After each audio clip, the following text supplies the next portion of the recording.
Hi, everybody. This is Erik Core, and I'm speaking with Paula from Descargo Y Maleficio. Did I say that Yeah, correctly? yes, you did. Okay. Phenomenal Chilean artist who are actually going to be coming to the States soon to do a performance in Seattle at the Freakout Mhm. Fest in early November, somewhere between the 6th and the 9th. Is that correct? Yes, the seventh. Oh, the 7th, exactly. Okay. And Yeah. I just want to say it's definitely a must-see performance. It's some of what I saw in what you sent me is post-industrial stylings of. I don't know Jarbo. Can you tell me who that is? Who? What? Jarbo? Durbo? Yeah. Oh, I don't know what that is. Oh, somebody I have described you as to. that. Okay. Um, but they I don't also, know. I like that they also connected your work to like Patti Smith and Laurie Anderson.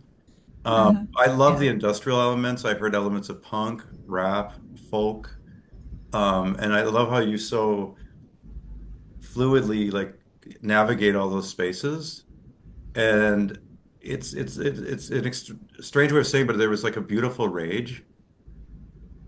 Beautiful. Wow. Yeah, I mean, there was just, I think it was just there. You articulated something that was so deep, and um, at first I'd listened to it as somebody who doesn't speak Spanish well enough to understand the words, but you were kind enough to send me some of the translations, and they were so powerful and so rich. But I guess I'd like to start with just like where is this, where did you find this place that you landed and this art that you create? Where does this come from? Because it's really powerful and visually, aesthetically, sound-wise, delivery-wise.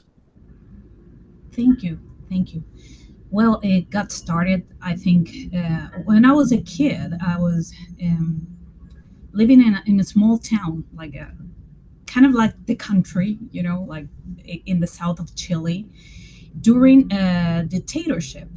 I was I was raised and born during a dictatorship in Chile, so you were basically raised not to talk, not to say anything, because you could easily get killed if you did, so you learn from an early age at that time to just be silent and just not saying anything because your life could be in danger, and that was extended to your whole family, your friends, and whatever. It was like a whole silent culture I was born and raised in. So when I started to grow up, and well, dictatorship was over in 1990, actually. So I was born in '76, so it was my whole childhood in a dictatorship.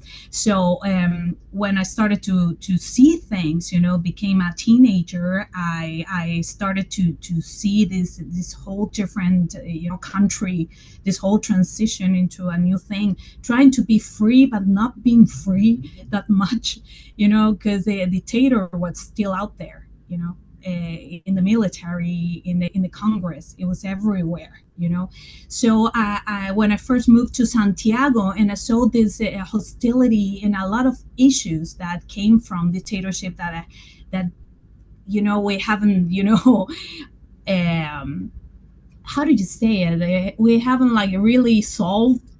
It was very clear to me that I had to do something about it, and I had to speak for that child that didn't have the chance to speak, and all of those kids from my generation that didn't have the space to say what they thought. I don't know what they think, so I had this urge to just speak out for everything that I couldn't while I was a child. And when I first moved to Santiago, because I came from this, small town in the south of Chile, I moved to Santiago, and then I realized that there was a lot of hostility, and the people were really aggressive, and it was nothing like my hometown. And I figured, what happened here? Like what is going on? Why we are still like, I don't know, in this major aggressiveness, and you know why? Because we haven't solved the past, actually. a lot of things from the past are not really, you know, overcome. um, I started to write about it, and I started to feel rage, and I started to feel like really angry about my upbringing, being this silent child, and this society that we became like very aggressive. So I started to write about it, and what really triggered this rage was when I first got into music, when I first, tried to do music, and I saw a lot of things, a lot of inequity, issues, and oh, it was terrible. So it comes from that, my childhood not being able to say what I wanted to say, and no one did. And then, as an adult, coming to Santiago and seeing this hostility. And I love the way you present that just with the visuals of people who haven't seen it yet. Like the album cover with you wearing the Chilean flag dress and then like the makeup on your eyes, it almost looks like you're bleeding and then to carry that into your live performances, it just again, like I said, I didn't know the words, but I could feel it. I could feel the Well, angst. yeah, that's the actual national costume. You can find that costume anywhere, and some of those costumes has the American, I mean, not the American flag. I don't know what I'm saying. The Chilean flag. When it's kind of, I don't know. They have some similarities, but some of those national costumes carry the flag, So I decided to use it, as a way to say, oh, the country has damaged us so much as a, you know, we have damaged us so much. The governments did, the dictatorship did. And me as a female artist, I feel like sometimes I'm being hurt by the same culture, sexism and inequality. That's why I use it. I decided to use this, and become, this character, is a representation of the tragedy of Chile. I don't know, I'm the tragedy actually. I'm wearing the costume, full of blood, and the flag, and I'm saying, hey, I've been hurt. Here, there's a female who has been hurt by this country and this system and this culture. It's so powerful. I think that, and I'm so glad that you're coming to the States because I think that a lot of Americans don't understand that you've lived through what we're heading into. Yes, yes, it's really sad to see what's going on in the states. I'm going to refer your country as the states or United States Hmm. because I don't feel comfortable saying America. Because to me, America is the whole continent. It's Hmm. not only the country itself. I live in America too. In South America, but it's a whole continent. And yeah, it is really trouble. It is really disturbing what is going on there. I saw it coming. I went last year to New York, and I've been to New York many times, and I saw something different. I saw a very violent, aggressive society, like dehumanizing society that I never saw before, and I was really scared.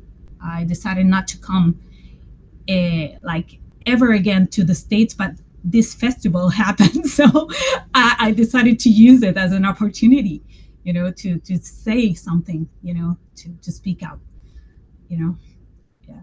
Now, I'm glad that you overcame that to come here. And I understand it because I've watched, I was born in 68. And so I've watched our country just progressively getting angrier and angrier and angrier. And I was traveling through kind of a more conservative area of the country recently. And I was at a breakfast place.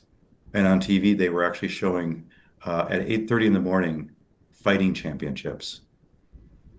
And like, that's not breakfast. Like that's like it would, but it was insane because I was like, I don't like to see that kind of aggression anyway, but it was like it should be a gardening show, it should be a cooking show. It's like anything but this, right? But I do I think it's also it's like I think for like especially younger people here, it's like they've grown up in so much angst and so much like they've just grown up in time where we've become so aggressive that Mm. it's become so normalized for them, and it's helpful for people to have an outside view to reflect back to us, going, no, no, this isn't normal. This isn't okay.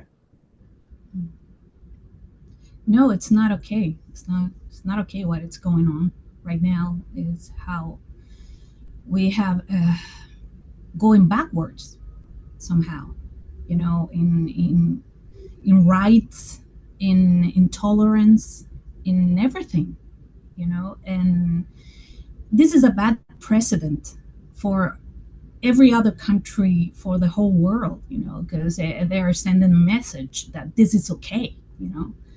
It's okay to be regressive, it's okay not to be tolerant, it's okay to be aggressive with others, and this is a bad place, it's a really bad moment for the whole world, and it's so sad, and of course I'm angry. We have the right to be angry, we have the right to say something, you know to speak out and say, hey, this is not fine, you know you don't have the right to tell me what to do with my body, you know you don't have the right to tell me that I don't have to. I don't, some people don't have the right to exist, you know that thing really bothers me, so much. So even though I decided not to ever come back to the States, I decided to come now because there's a chance for me to say something, to speak out, to show this project, and to validate somehow that anger can be used for something positive. In the end, you can do something with your rage that is not has to do it doesn't have to do with a destruction on or to kill somebody. uh, Rage can be used in many ways, and we are entitled to use it. Yeah. You know, and I appreciate that because I think a lot of people have their rage is just destructive. And I think the artist can take the rage and make it creative. And I'm really grateful that you're coming here because I think that more Americans need to see more messaging. I already have friends who are fleeing the country. And it's really ironic when somebody's moving to Germany, considering the past, and they feel safer there. Yeah, It's because Germany is the country that suffer from a brutal past, but they have learned about it. If you go to Berlin, everything is about the wall and the war, but you understand that the approach to that is to learn, not to repeat it, you know, to learn, okay, this happened, we're not gonna sugarcoat what happened, it's here, it's right here, but it is for you to understand that you can't repeat this, you can't go back to this, and that's the learning thing, the learning experience that Germany brings to the world, with their own story, their own history. Well, Chile hasn't, you know, behaved like really well about it. We have like a very dark past that we haven't really overcome, so we are not the best example, of a learning from our past or our mistakes, but Germany is definitely, and of course you can feel much safer there, much safe country, like than the States right now. So yeah. Yeah, no, I have to say I feel freer and safer when I'm in Germany than I do here. Sure, So sure. Of course you do. it's interesting what you were talking about too, because you were talking about like as the dictatorship fell, a lot of the people who were part of it stayed in government. and we're around and you know on the surface I suppose people were said we're given like the messaging of freedom, but it sounds like part of that process, like how do people find their way back to that space? Mm. You know, especially when the oppressors are still there, they're still active, they're still engaged. Yeah, it's been a long road. It's not something that it's easy to talk and review, but as a memory exercise, we have to do it all the time. We have to, go back there to realize that we haven't, find the truth about a lot of deaths. There's a lot of missing people that we're never gonna find, and there's a silent pact between the military also, that has been like a brick wall for any investigation. Um, so we struggle, we struggle every day to remember what happened, and it's not like being in the past. We can't be in the future or the present because the past hasn't been solved. You know, if people doesn't have justice, you can't move forward. You can't. You just can't. So we are in that process, I think, and projects like mine and many others, especially performance art in Chile right now, they are like a big force of memory. Um, we are the source actually of memory. We are like bringing the memory back, to us, to these new generations, and say, hey, this happened, still happening somehow. So yeah, these kind of projects and performance art itself in Chile right now are a way, to put the memory on the plate. Are there other artists in Chile that you are inspired by right now, or think that people should also be paying attention to? Sure, everything that is going on with performance art and music and poetry right now is big. Everything that it's going on there with spoken word and music and performance art all mixed together are creating consciousness, are creating, something to reflect on. And that has been very positive, I think. In the end, it's poetry. But it's keeping everything, alive, and the message and the memory alive. It's weird because if you think, I don't know, poetry, you think of a book, you think of, I don't know, something boring or whatever, but here in Chile has a different meaning. I think it's a way we found a lot of people to say something, to speak out for everything, so right now there's a lot of people in the spoken word and music who are making a lot of noise. I can name a few of them. Maria Compás, for example. You should look at her. She does a spoken word with hip hop and electronics. Marcela Parra, Carolina Osaus, and they're mostly females. We are mostly females doing making noise here in Chile. So I admire them. I know them. I work with them, and I admire them so much. Yeah, we are creating a big scene here. I appreciate what you're saying too, because I think that in a lot of in situations like this, I think it's often the artists and musicians who were the early warning signal, Yeah, but then afterwards, we're also the healers. yeah. After a while, yeah, I started this project in 2018. By 2019, there was, I don't know if you heard, but there was here in Chile a social uprising. A lot of riots and protests took place in 2019. In the beginning, when I first started this project, I was the crazy one. I was I don't know, a lunatic, or nah, that's another crazy female. speaking up, I don't know, screaming in the street or whatever, But after the uprising, like everybody got the project for the first time. For the first time I felt understood as an artist, and as a project too. And suddenly everything I was saying like a year before made sense for people, you know.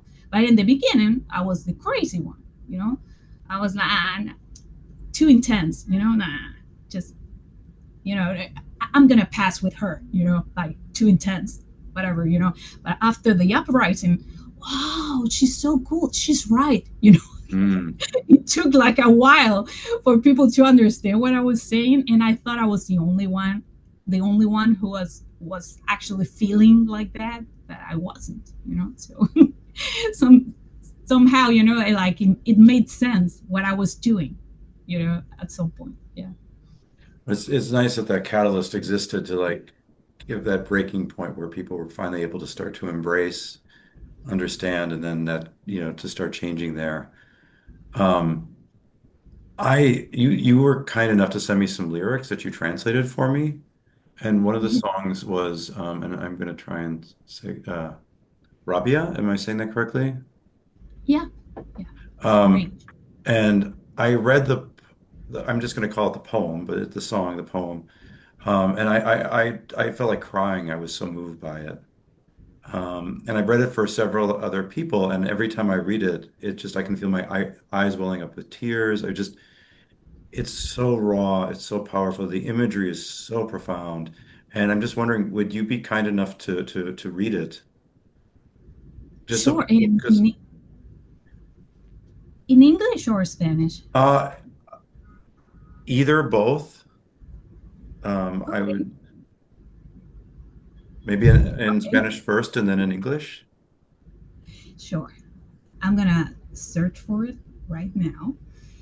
Wow, I never done this before. This is great, exciting. Well, thank you for Um, doing it because I was deeply moved and okay, Rach speaks about what I was saying earlier about my childhood, growing up with the military and the dictatorship. Okay, so I'm gonna read it in English. I was born in rage, in the open wound, in the bombed out song, with a rifle at every door, because it was like that. You could hear, the gunshots, all the time. You know, in the middle of the 70s, I was born in 76, in the terror of the soldiers. I grew up with only screaming, never, never waiting to be heard, because no one ever guessed what my voice was meant to be. In the asylum of oppression, you get punished for creating, for thinking, for being born. This is the first part of Rabia, rage. And when I say that the asylum of oppression, that phrase is in the national anthem of oh, Chile, actually. Yeah. it's a very I, I powerful took, line. yeah, I took a lot of parts, lines of the anthem, and I don't know, distorted a little bit, kind of destroy it and change it. But the asylum of oppression, that's a phrase of the national anthem, actually. And the thing about you get punished for creating, thinking, and being born, I'm talking about being a female, because my album is called Sentencia, sentence. And many times I feel like women get born with a sentence, sentence to be, I don't know, somehow like being how do you say it? I'm gonna say it some other way.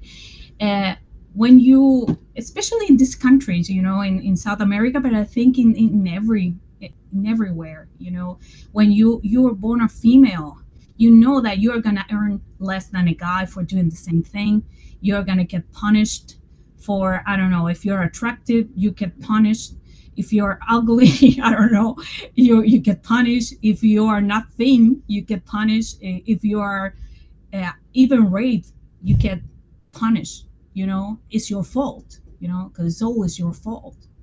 It's so being a female carries a lot of weight, I think, in a bad way many times.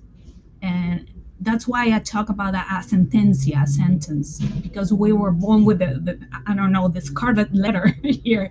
I don't know how to say it, but yeah. Yeah, no, I completely understand because I mean, so many of my female friends here in the States have echoed similar sentiments of just, and things they've told me are just like, having been born into a male body, there's certain agency I have, certain autonomy that I have that they don't have access to. And it's No. just shocking because it's there, but it's also hidden at the same time. And it's embedded and it's written into the system in a way that's, but it's become so normal. Like even here in the States, like male products, everything from shaving to aftershave to a deodorant is Hmm. untaxed because it's considered necessary.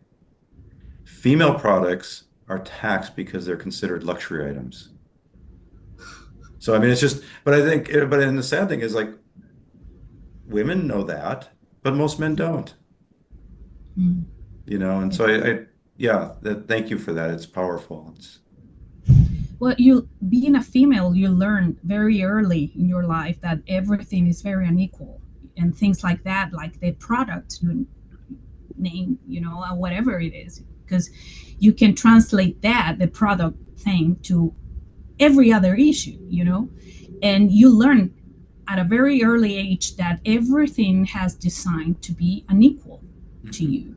You know, everything is defined by this thing of having less power or less rights, or is everything more difficult in every single way, everything. I mean, even if you talk, you know if you talk too much, of you're too like intelligent somehow, someone is going to come and say, that you shouldn't be talking about these things, like, hey, come on, and or they try to tease you, or they bully you, for being kind of smart. You can't even be smart, in this world, and actually, if you're an attractive woman, you can't be smart, something I learned at a very early age too.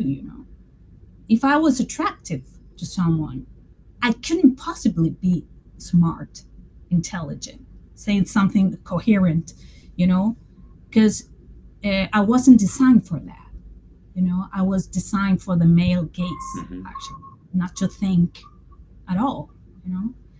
And it's a terrible thing, because I'm talking about how I saw the world at a very early age, but this is still happening.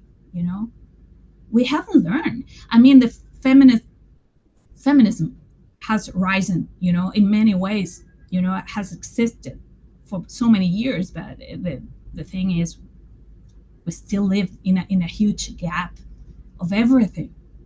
So this hasn't been solved, at all.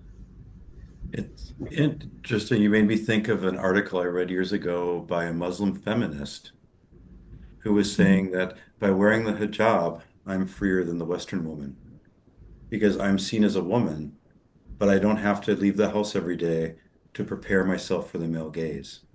And I thought it was just such a powerful statement. Sure. And at the same time, do you think, why do you why do they have to hide? Mhm. Why shouldn't be, just free? And of course I understand her, because I understand that now that I'm older, and I don't know how to say it, but I'm 49 right now, and to the society, I'm not being considered like an attractive woman anymore. So somehow I feel like her right now, like not having the male gaze that much, as I used to, but that is very sexist too. Why do we have to hide in the first place? Why do we have to age to be validated, you know, and to feel safe, you know. It's something that I wonder, you know. I understand her so much, but at the same time, I think and I wonder, why do we have to hide to be safe? Why does she have to hide, you know, to feel safe, you know? It shouldn't be like that. Not at all. Yeah, and I think the saddest part is I think so many men don't even understand that they're being privileged by these systems and they're also engaging in the oppression. And I think there are people who realize it, but I think there's a lot of people who just unconsciously, in that state of privilege, don't even understand what's happening. No, not at all. They don't see it. Most men and even some women don't see it. Not at all. Not until you wake up somehow. And that's why, for me, that feminism has been like a huge contribution to my life, because it opened my eyes to a lot of things that weren't right. They're still not right. And not, they're not going to be right if you don't do something about it, you know. I think there's a huge contribution of feminism. I mean, beyond, you know, the march, beyond the protest, beyond that, it's in every single woman, you know.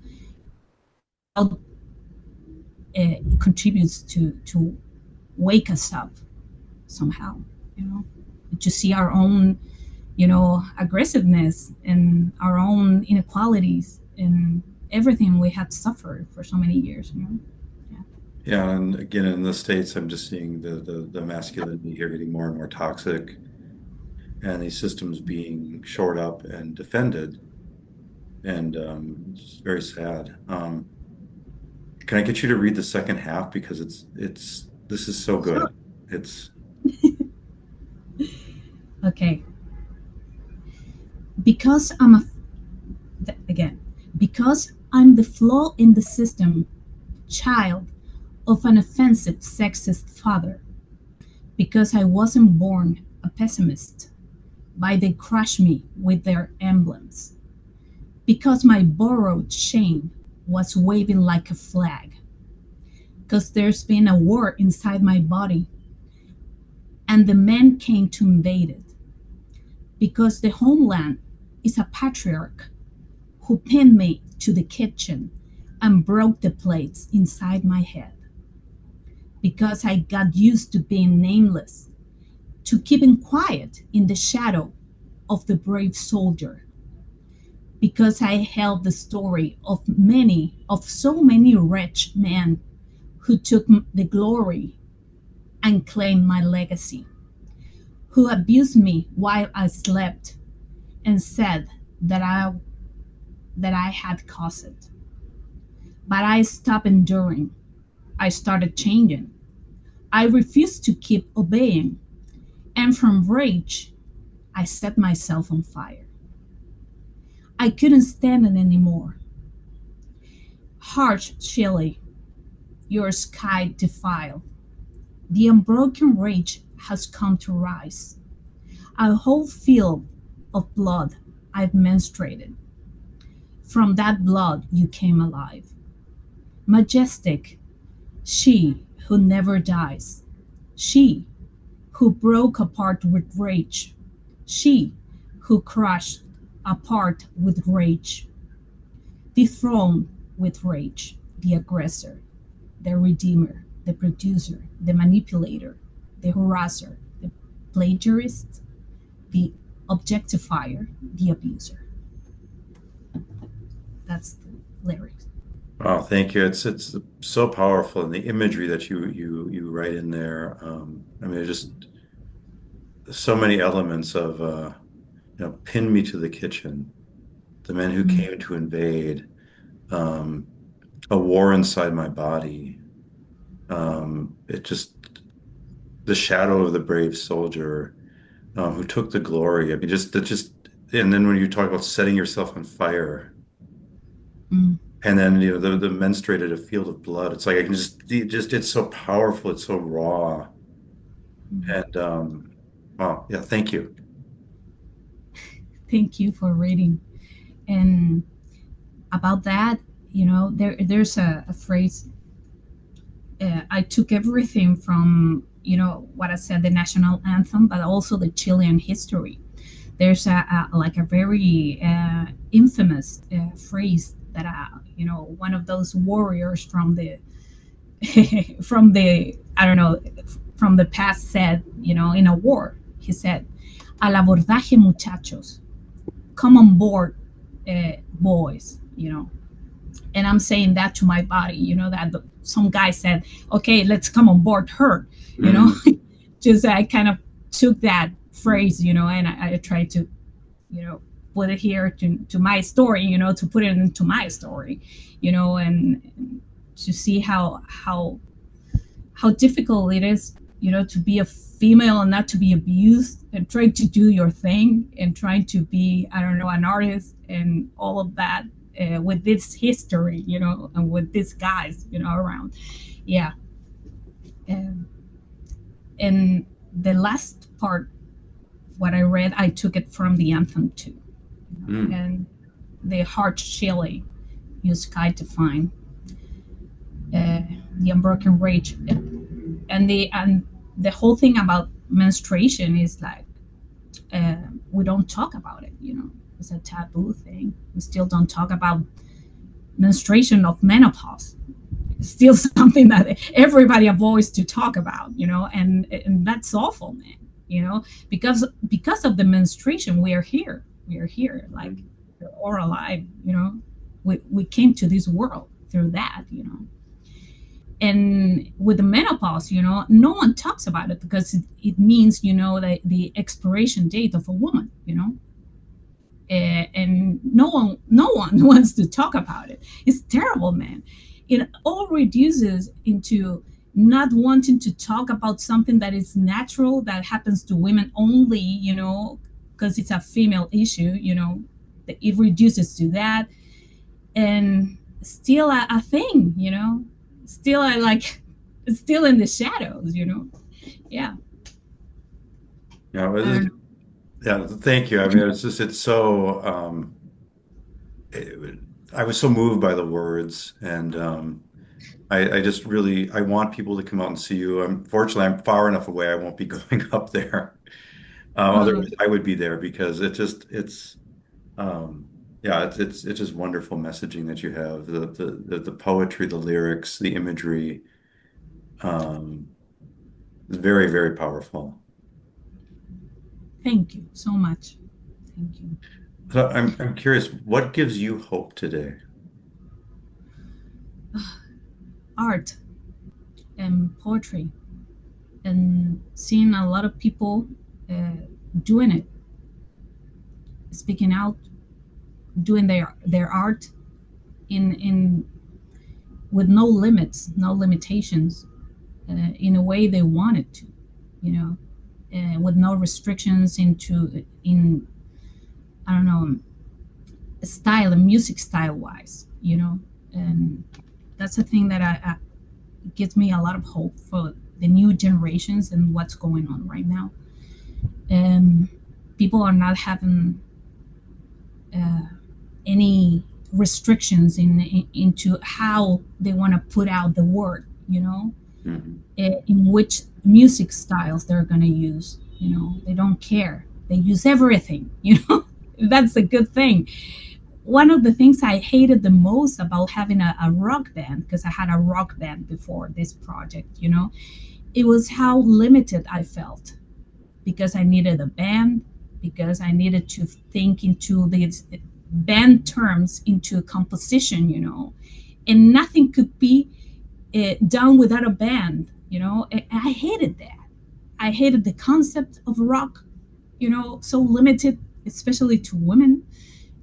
So I felt so relieved when I I don't know, I put this project together because I have no limitations. I use metal, I use folk, I use hip hop. I don't care. And people are doing the same. These new generations and this new scene of musicians here in Chile, they're having the same approach to art. with no limitations, no restrictions, no structure at all.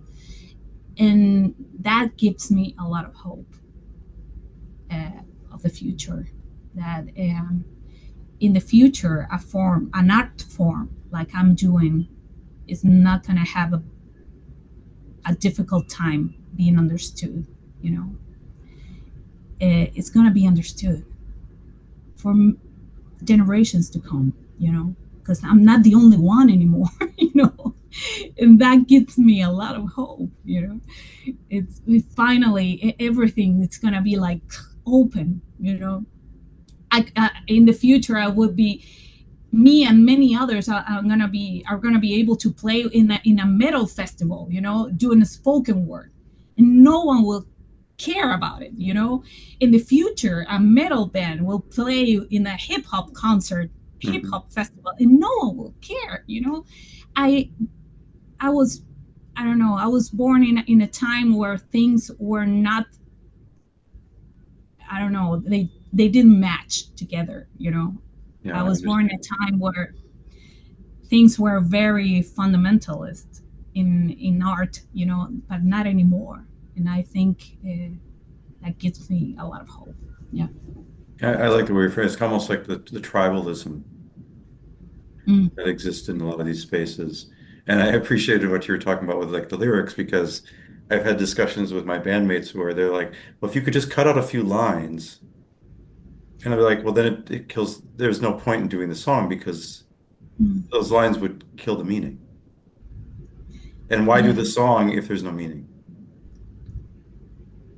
Well, it took me a while to understand that, you know, because in my first band, it was like I just wanted to sing. Hmm. I didn't think that much. I could cut a line with no problem. Right now, I can't. I just put everything together. I don't care. But at that time, when I had a band, yeah, I could sacrifice a line because it didn't fit the music or whatever. Right now, I don't think on those terms anymore. You know, that's a good thing. Yeah. I'm really grateful that you found a medium for that freedom of expression. And it's one thing I enjoyed about listening to your work is that it took me on a ride. And I got to go to all these different places with you and be in these spaces. And it creates a different kind of intimacy with the artist, I think. Cool. Thank you. Thank you. So if people want to be in touch with you, what would be the best social media or what are the best ways of if people want to reach out and Yes, I have an Instagram account. Is the most active I have, but I have a website also. It's descargoymaleficio.com. You can find everything there, the dates, the everything, the music, all the links, everything is there. And but Instagram, I don't know if you send me a DM or whatever, I answer that, and I have no problem. I communicate with a lot of people through Instagram. It is a great way, to put music out there. Yeah, they can reach out, tell me what they think about the music or whatever. I don't have problems with criticism or whatever, or even haters. I don't care, you know, and yeah. no, I'm really grateful for the work you're doing. Could I get you before we go to read Rabia in Spanish? Oh yeah, Because you're gonna. I think it just I think that some of the emotional will come through there also, and it's really quite powerful that way too. So Yes, we're gonna read Lavia.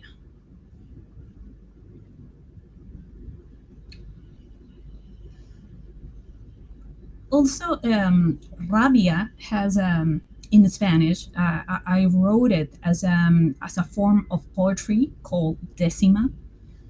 Is a like how can I say it? It is a form of spoken word that is Chilean, actually. That it rhymes in a different way. In a different way that a usual piece of poetry. It doesn't rhyme in every line. It's in every other line. So I try to write this as a decima, you know, trying to reach or get closer into the most Chilean, poetry, from the core, you know. So here it goes. Nací en la rabia, en la herida abierta, en el canto bombardeado, el fusil en cada puerta. En medio de los setentas, con terror a los milicos, fui creciendo a puro grito y no esperar ser escuchada, porque nadie sospechaba lo que mi voz quería hacer, porque en el asilo de la opresión se castiga por crear, por pensar, por nacer, porque soy la falla en el sistema de un padre ofensivo y machista, porque no nací pesimista, pero me aplastaron con emblemas, porque mi vergüenza ajena flameó con una bandera, porque en mi cuerpo ha habido una guerra y al abordaje vinieron los machos, porque la patria es un patriarca que me empotró en la cocina y en mi cabeza rompió los platos, porque me acostumbré al anonimato, a callar a la sombra del valiente soldado, porque sostuve la historia de tanto desgraciado que se llevó la gloria y se adueñó de mi legado, que me abusó mientras dormía y dijo que yo lo había provocado. That's the first part. Wonderful. Oh, And,